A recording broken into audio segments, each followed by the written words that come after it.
오늘도 하루의 첫 시간 우리 하나님 앞에 성별해드리는 여러분 모두에게 우리 하나님께서 주시는 은혜와 또 사랑과 능력이 함께 하시기를 주님의 이름으로 간절히 축원합니다.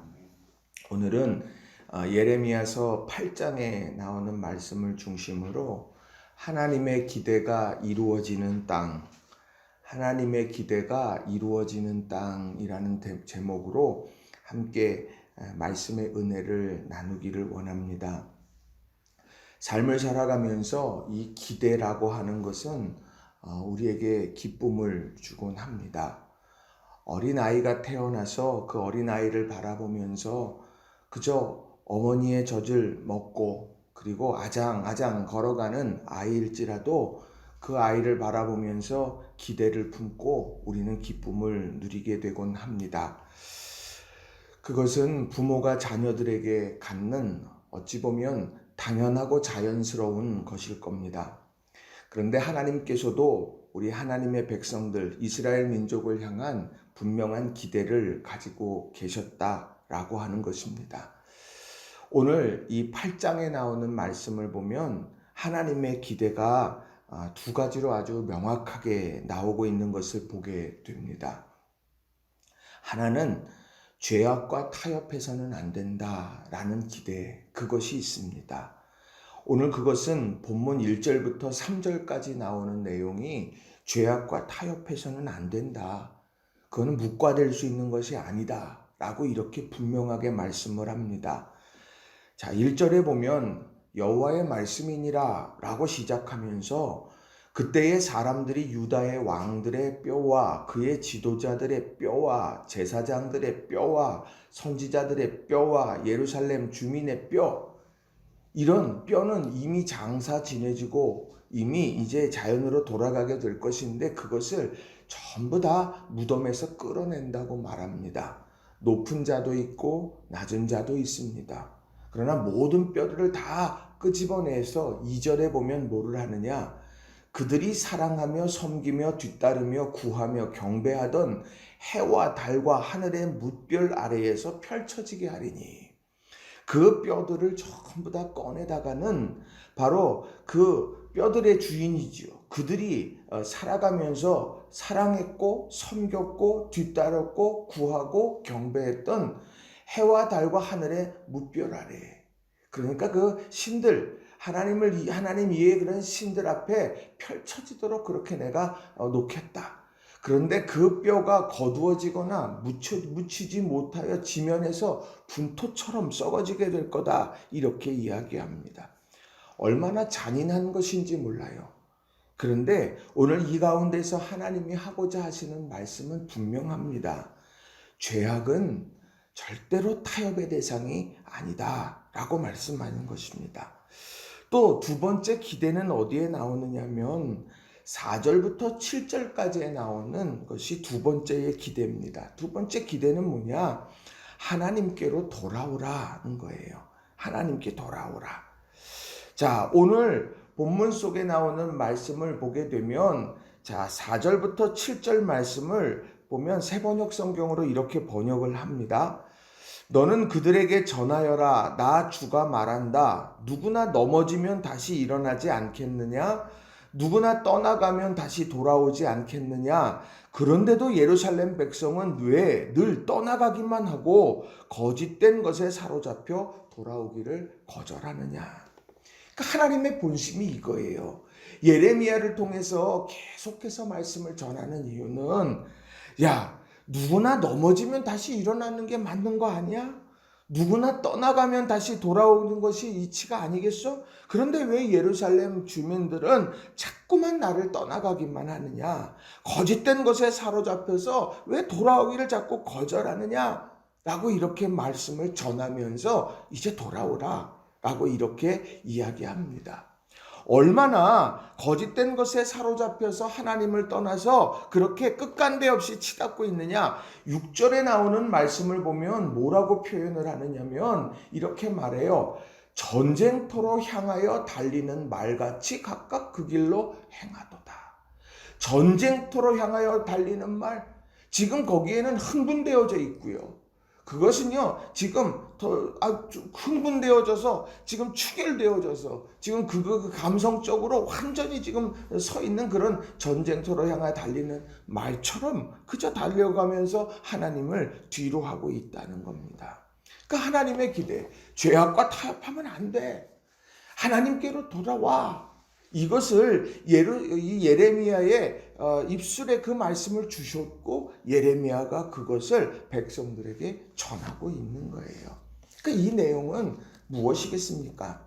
하나님의 기대를 너희들이 알고 하나님의 기대를 이루며 그렇게 살아라. 이것이 바로 오늘 본문이 주는 중요한 교훈의 메시지들이라는 거예요.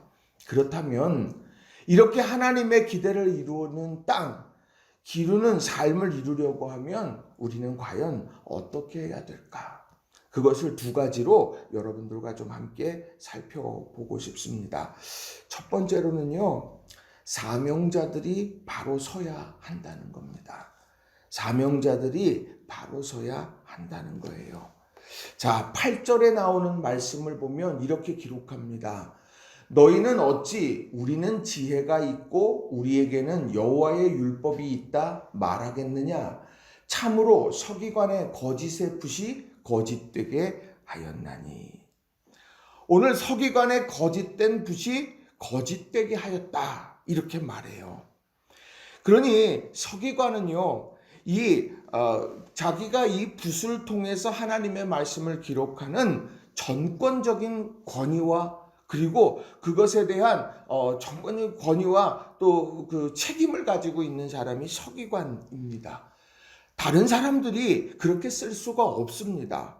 신약의 시대에 나오는 사두개인이나 바리새인, 성전의 제사는 사두개인이 담당을 했고요. 회당의 여러 가지 일들은 바리새인들이 담당을 했습니다.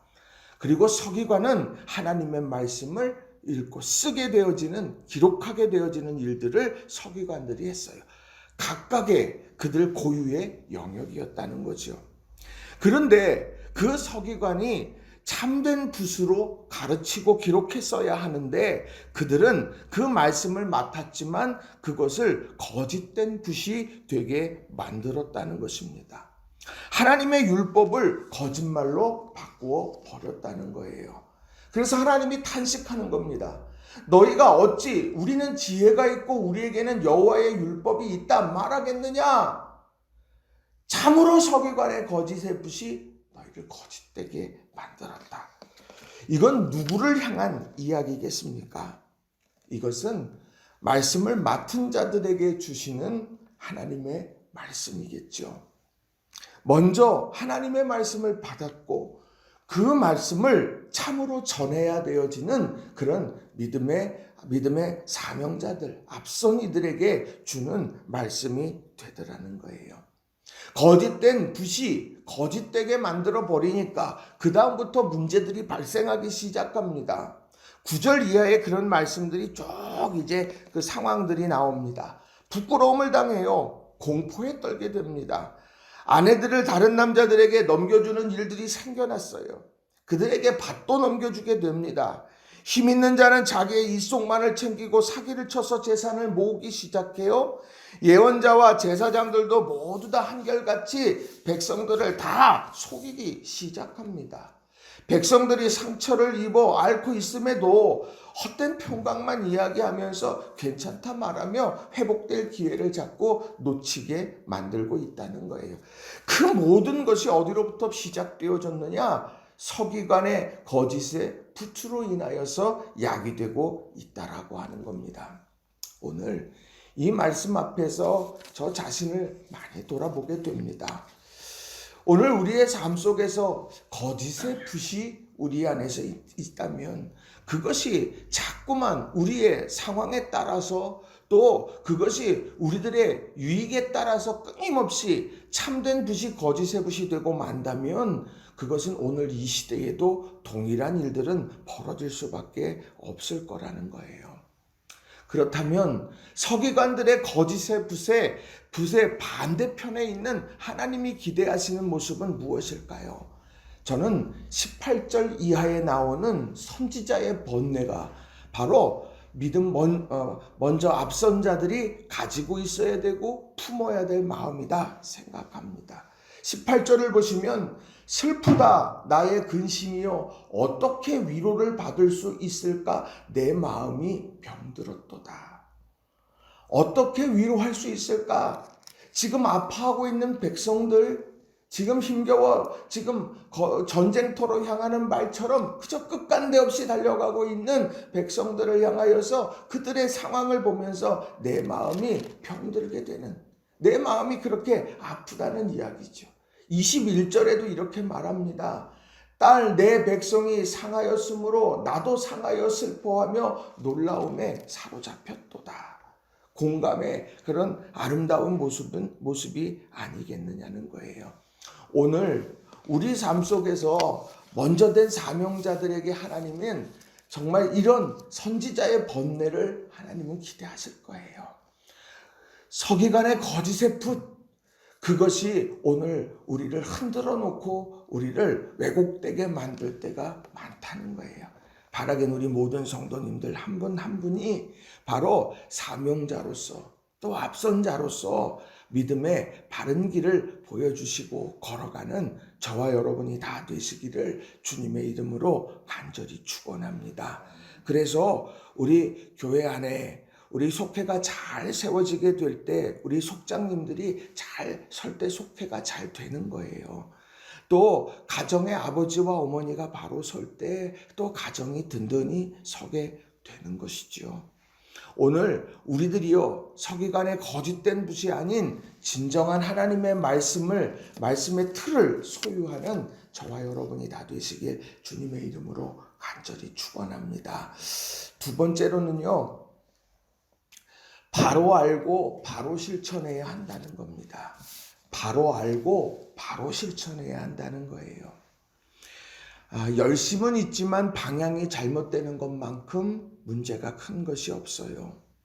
바울 사도가 다메섹 도상의 경험, 우리 이거 잘 알고 있죠. 우리 모두에게 필요합니다. 그런데 그 의미를 놓고 보면 방향이 잘못된 열심이 그 방향이 바로잡혀지는 것이 바로 이 다메섹 도상에서 이루어졌던 일이라는 거죠. 하나님께서는 알도록 깨우치시고 그리고 우리들에게 요구하십니다. 알았다면 바로 행하라. 자, 오늘 14절에 보면 이런 말씀이 있어요. 자, 우리가 어찌 가만히 앉았으랴 모일지어다. 우리가 견고한 성읍들로 들어가서 거기에서 멸망하자. 우리가 여호와께 범죄하였으므로 우리 하나님 여호와께서 우리를 멸하시며 우리에게 독한 물을 마시게 하심이니라. 이 사람들이 알고 있는 것이 무엇입니까? 우리가 여호와께 범죄하였으므로 라고 말해요. 알고 있어요. 이것이 하나님이 기뻐하시지 않는 것인 줄 알고 있어요. 그래서 하나님께서 우리를 멸하시고 독한 물을 마시게 하심으로 우리를 돌아오게 하시려고 한다는 것도 이들은 알아요. 그런데 그들이 내린 결론은 뭡니까? 우리가 어찌 가만히 앉았으랴 모일지어다. 우리가 견고한 성읍들로 들어가서 거기에서 멸망하자. 이렇게 말하고 있다라고 하는 거예요. 이것을 세번역 성경에 보니까 아주 거칠게 설명을 합니다. 모두 모여라. 그냥 앉아서 죽을 수는 없다. 견고한 성읍들을 찾아 들어가서 죽어도 거기서 죽자. 우리가 주님께 범죄하였기 때문에 주 우리의 하나님께서 우리에게 독이 든 물을 마시게 하여서 우리를 죽이려 하신다. 하나님이 우리를 돌이키려고 그렇게 우리를 부르시는 것인데 거기에서 이렇게 죽을 수는 없지.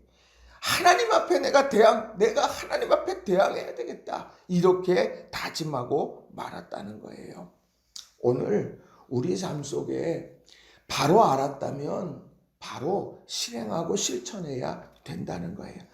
하나님께서는 오늘도 우리들의 마음속에 소원을 두고 하나님의 뜻하심을 이루게 하시기도 하고, 하나님은 우리들의 양심에 울림을 있게 하셔서 우리를 돌이키게도 하시고, 하나님은 우리의 삶의 상황을 변화시키시면서 우리에게 결단을 요청하실 때도 있다는 겁니다.